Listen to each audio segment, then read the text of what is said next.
Bonjour à tous. Vidéo hebdomadaire de la semaine du 27 au 31 mai. Cette vidéo d'abord est dédiée à l'analyse de l'EURUSD et du DAX en vision, je dirais daily, mais sur une approche moyen terme. Donc je vais essayer de vous donner ma vision des mois à venir dans lesquels vont s'inscrire les cours de l'EURUSD et du DAX. Avant de commencer, la semaine passée, nous avons gagné 275 pips sur l'EURUSD et le DAX, et il reste deux positions en cours sur le DAX.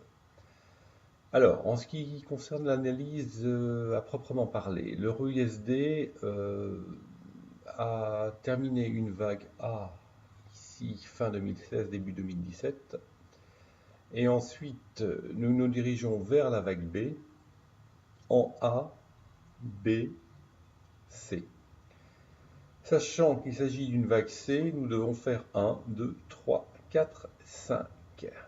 Et je pense que cela prend tout son sens dans le cadre actuel euh, de l'élection américaine. Donald Trump veut être réélu.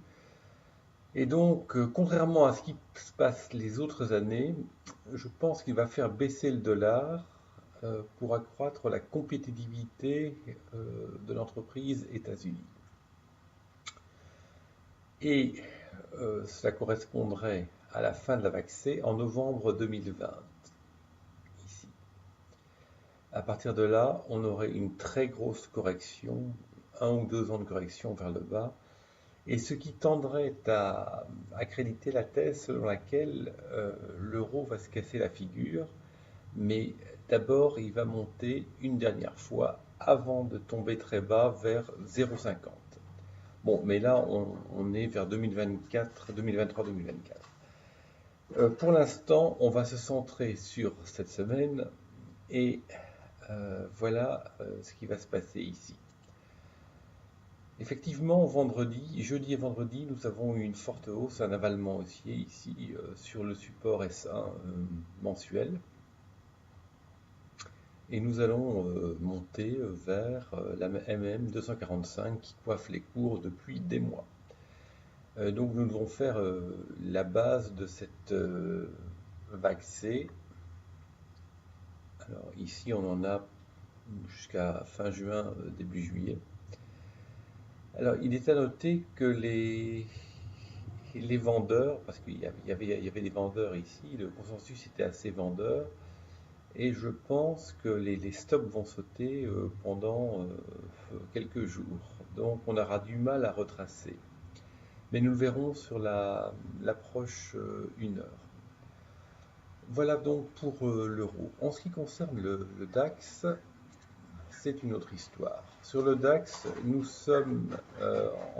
avons réalisé vague 3, vague 4, et nous sommes en train de faire les vagues 1 et 2. Alors, c'est un peu compliqué ici, nous allons le détailler. Nous voyons que la possibilité que la vague 1 soit faite est probable, mais la structure est particulière. Nous aurions 1, 2, 3, 4, 5, ce qui n'est pas très logique puisqu'on aurait une 5 plus grande que la 3. Alors on pourra avoir une 2, 3, 4, peut-être qu'on va aller ici, 5.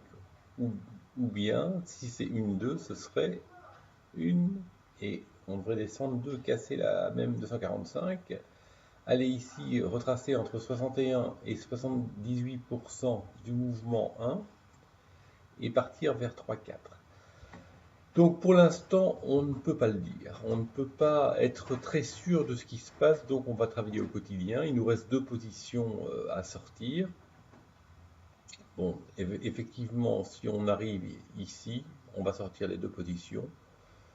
C'est possible qu'on aille faire une 1 plus haut ici.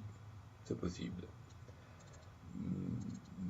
En fait, les probables, les différentes probabilités sont en jeu et donc je pense qu'il faut être prudent pour l'instant. Voilà donc sur le DAX. Pour le reste, sur le long terme, c'est clair. C'est la structure court terme qui est difficile. Donc, on va, dans la vidéo sur le court terme, sur la semaine en cours, je vais essayer de préciser la façon de travailler. Voilà.